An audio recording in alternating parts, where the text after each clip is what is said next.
Hello, welcome to my Valentine's Victorian build for the Simscord February Palette Challenge. My name's Tovia. I'm Mickey Donna on all social media platforms except for the Sims 3 Exchange where I'm Mickey Donna 7.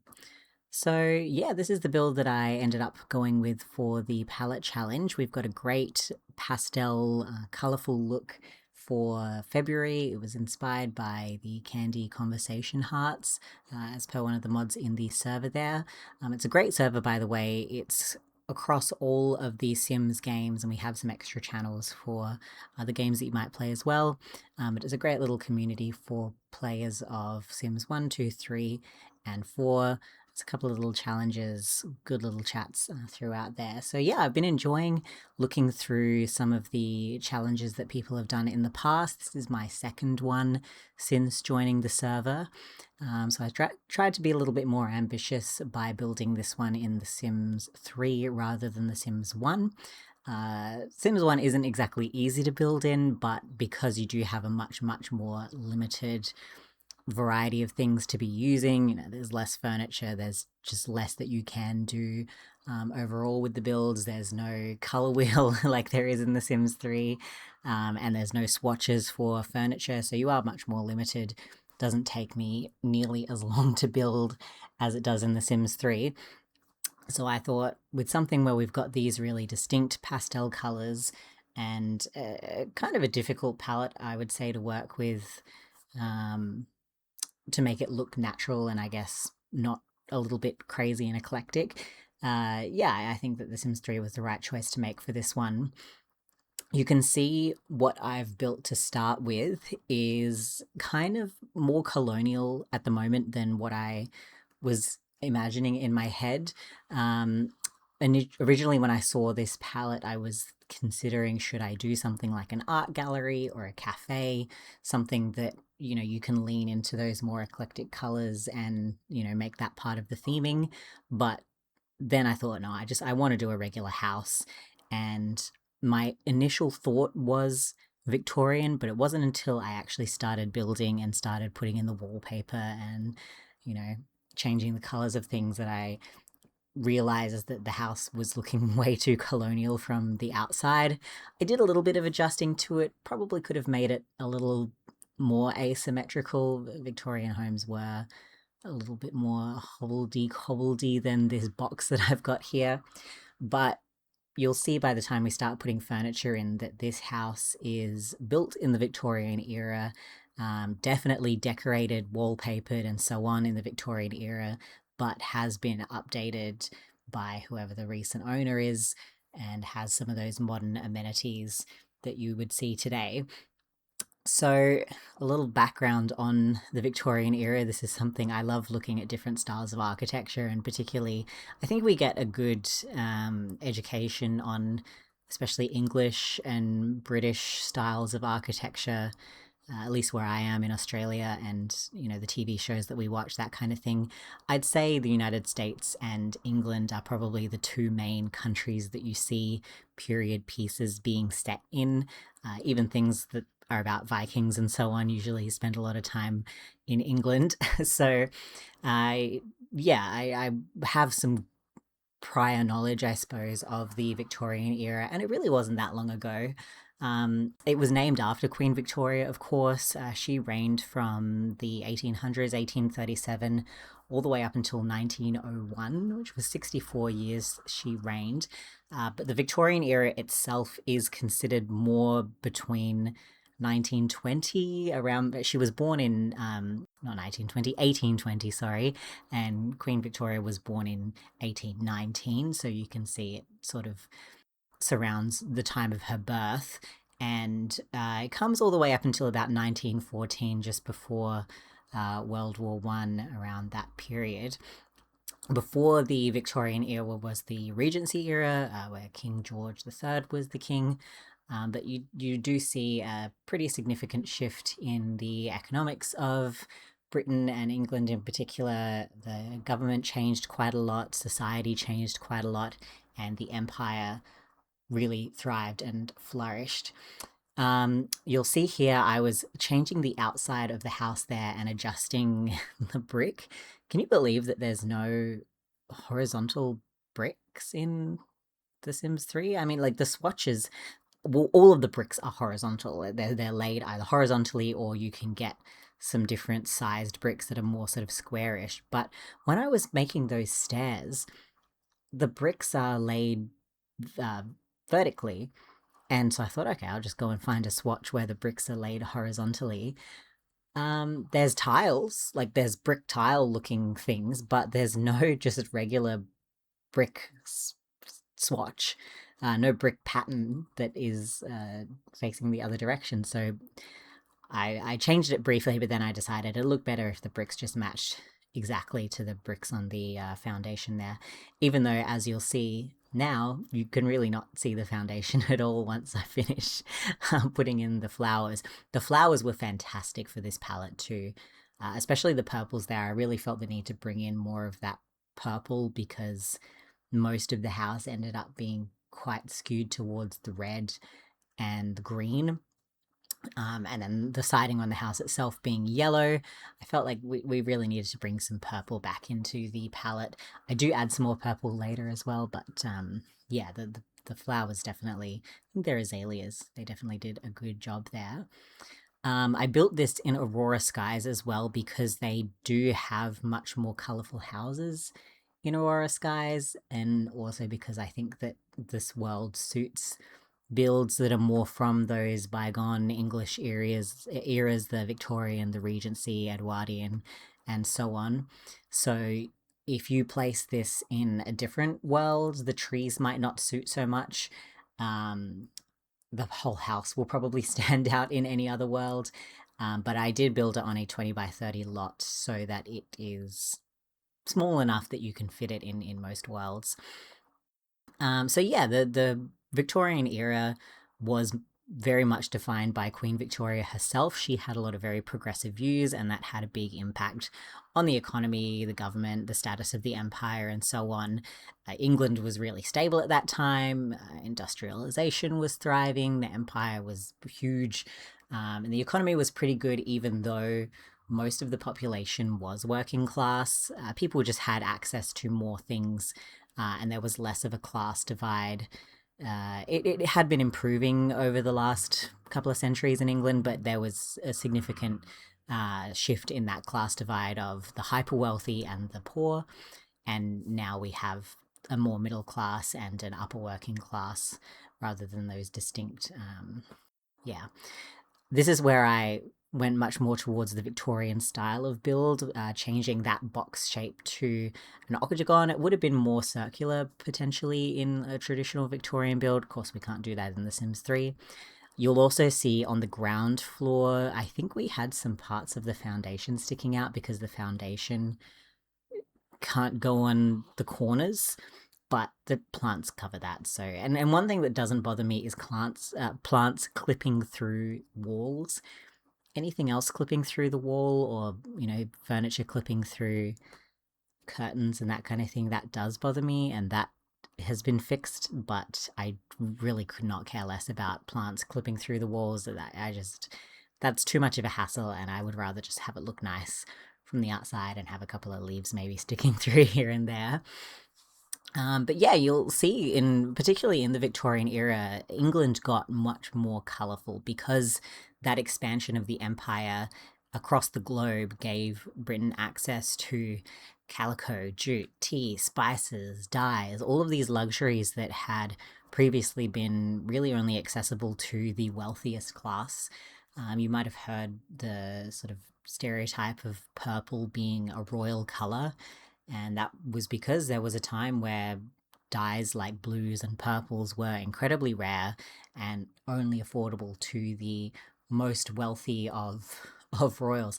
I don't know how that fence ended up in the middle of my living room. That was really strange. At one point, the door disappears too, so I think I had little ghosts happening around there. But yeah, suddenly the expansion of the empire and this introduction of more of a middle class or a working class who didn't spend their entire lives slaving over work meant that things like colourful dye, fabric, clothing, curtains, wallpapers were more accessible. And the Victorians in this era were much more, they wanted to have a home. They considered having your own home, your own personal castle, as it were, was achievable and also highly desirable. People also moved around a lot, so they would find if their economic status changed, they would pick up and move to a bigger house or a nicer part of town rather than just, these days you might just buy a bigger TV unless your economic status really, really changes. But yeah, you'd see a lot of people were very house proud, and there was just a lot more emphasis on what you can do with your home and what is considered wealthy.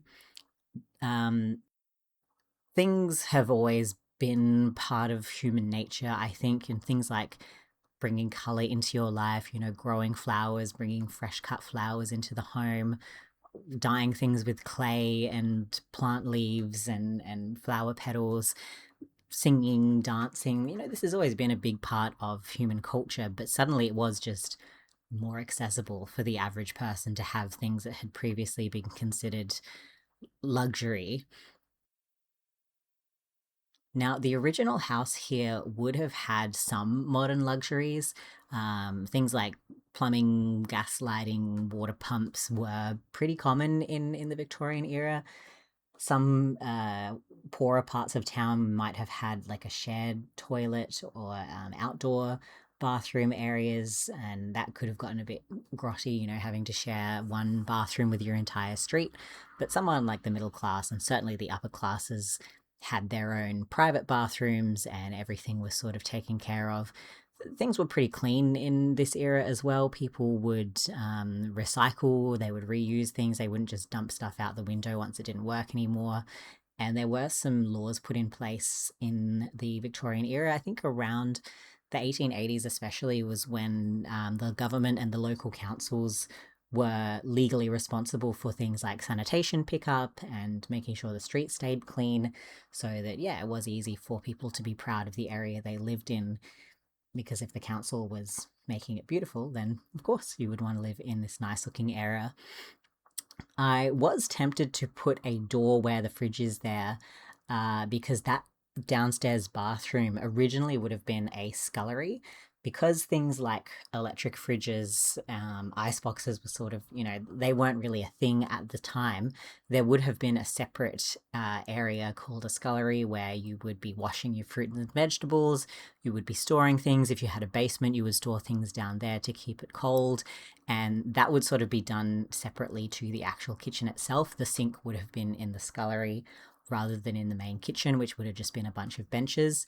But then I thought, well, if you're going to spend the money to renovate a room into a modern bathroom, you'd probably spend the money to move the door out of the kitchen and into the hallway. So we went with putting the door in the normal place there, and then having that sink looking out the window. I think that's a pretty modern thing, is having the stove and the sink facing the window. That's where a modern person would decide to put it.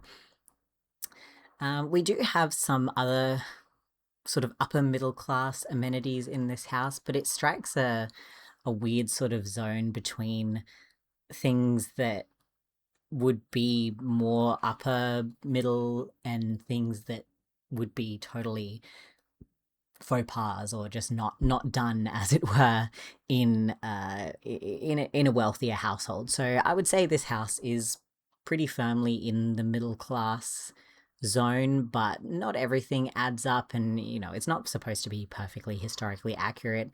It's also clearly been renovated, so things like, for example, there's not really separate living quarters for servants in this house.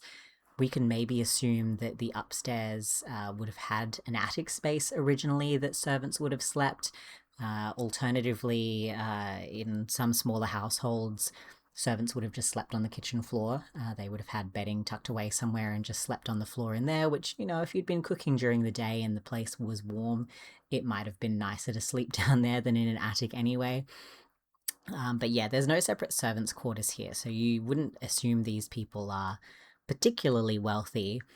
but then they do have some of those nicer amenities, like the separate living spaces and so on. So yeah, it's a nice little split with the class, I suppose, of this household. They don't have a separate dining room. The dining is in the kitchen, which would have been not particularly upper class. But then they've got their upstairs bedrooms, they've got the separate spaces for living, and it's a pretty decent sized home, I would say. Uh, they probably would have had a lot more children living in this type of house. Than we might fit these days. I mean, especially for a Sims family, you've got 3 bedrooms, you might have the parents and 2, maybe 3 children. But in a Victorian home, they might have had 5 or 6 children, and they would have shared the bedrooms and so on. There also isn't a dressing room or any type of third floor in this house, which, again, a third floor, the children's bedrooms might have been up there, and then the parents on the second floor. That would have been another sign of particular class, and they would have tended to build up, especially in populated areas like London. It was much easier to build upwards than outwards, and you also didn't have as much property tax because you pay for the land that you're building on, and land is flat, it is not vertical. So yeah, it's sort of an in-between space there. You could also possibly assume that there used to be a basement that was maybe either filled in or it was too small to be really viable. Or potentially there would have been a house, like an outhouse or a servant's quarters attached to the other side of the kitchen there that has since been demolished, or for whatever reason, again, just wasn't viable, wasn't livable. But we do have this nice living space here. I didn't end up putting a TV in just because there wasn't really the correct space for one. You can see here I'm having trouble with the layout of it. I wanted to have a sofa facing the fireplace so that it was more of a, that's the focal point of the house. But it just wasn't working with where I had the archway door. And you'll see later on I come down and redo the space where the red sofa is completely. And I moved the desk as well. I did put a mirror behind the fireplace. It's very frustrating that mirrors can't be moved like pictures in The Sims 3. That's always something that's frustrated me, that you can't move them up and down the walls, because none of the mirrors fit behind the fireplace. Or I think a couple of the small ones do, but even then most of them are set too low because they're designed to go above a sink type of mirror. So they just don't fit above the fireplace, and that's the perfect place to put a mirror, in my opinion. So what I usually do and what I've done here is I've picked the mirror that has, yeah, it has that shape, and I just color matched it to the mantle so that it looks like maybe it's resting on there, or it's a built-in type mirror. I've done that a few times in my different builds, but yeah, it's frustrating that you can't move the mirrors up and down. I think a television on top of there would be an alternative as well. I think some of the smaller televisions, the wall-mounted ones, do fit over the fireplace, but it depends on what layout you end up with for this living space. For me, this is more of a parlor room, like a sitting room, a day room type thing. There isn't really an evening living space. It's more the kitchen, and then you'd go up to your room and straight to bed. In the Victorian era, they did prefer to have separate rooms for everything. You would not do other things in your sleeping room. You would just sleep and dress there.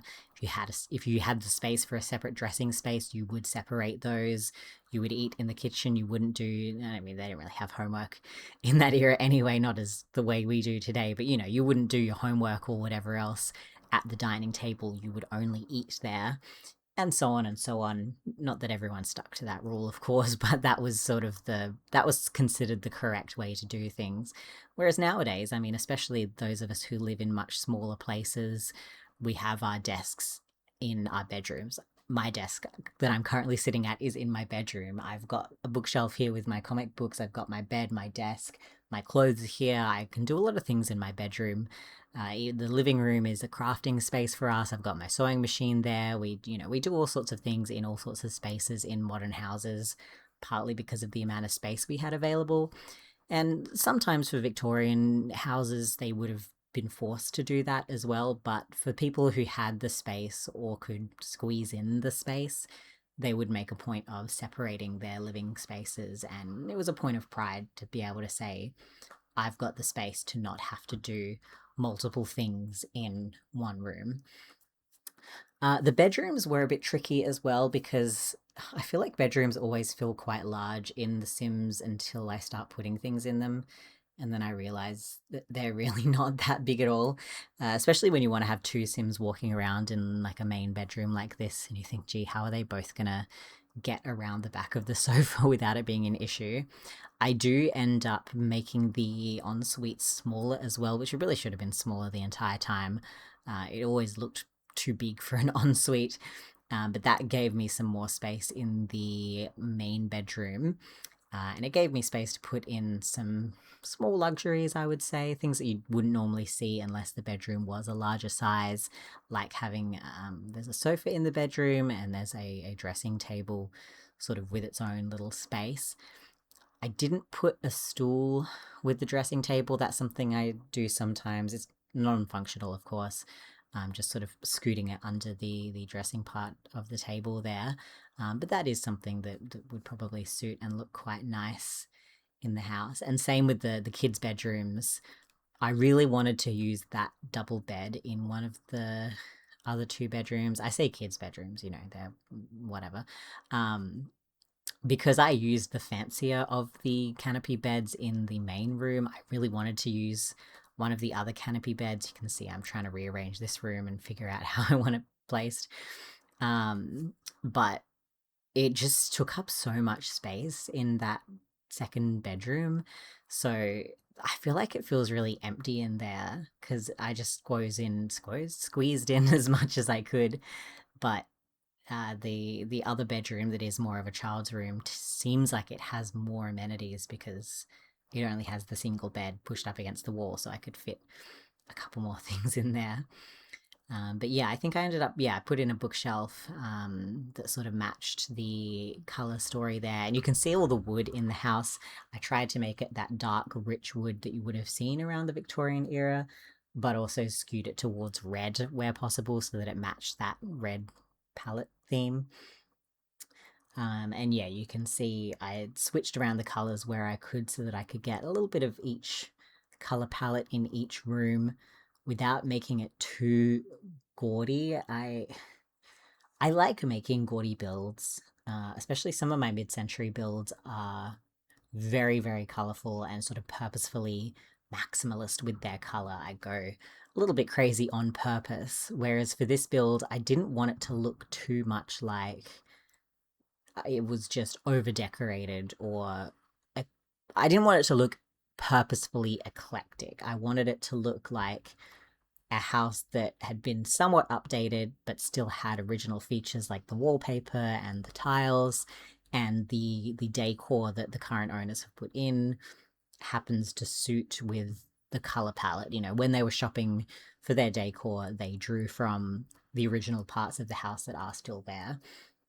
So there's a few things that are unrealistic, like the color of the windows perhaps would not have been pink, and the doorways and so on. But if we assume that, the wallpaper, the tiles, possibly even some of the rugs, they might have had some original rugs still left there, probably would have replaced them, but they could have drawn from the color story. And yeah, the house is supposed to be tastefully decorated, even if it is a little brightly coloured for a lot of modern tastes. I know the whole beige trend is still very popular, or making everything white and minimalist, so it's probably quite a lot for the average modern house homeowner, but it's supposed to be cohesively decorated.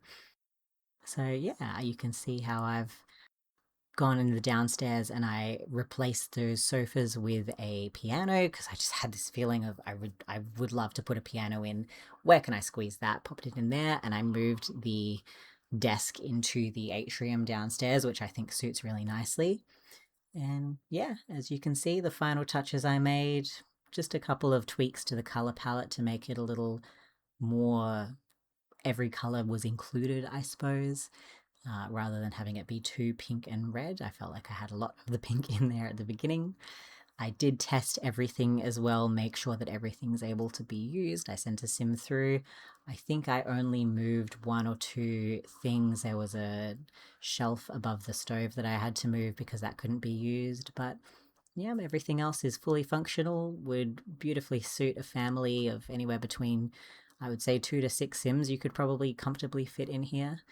And yeah, I hope you enjoyed watching my interpretation of the color story and what I wanted to do with it and where my inspiration came from. Thank you so much for watching. See you next time.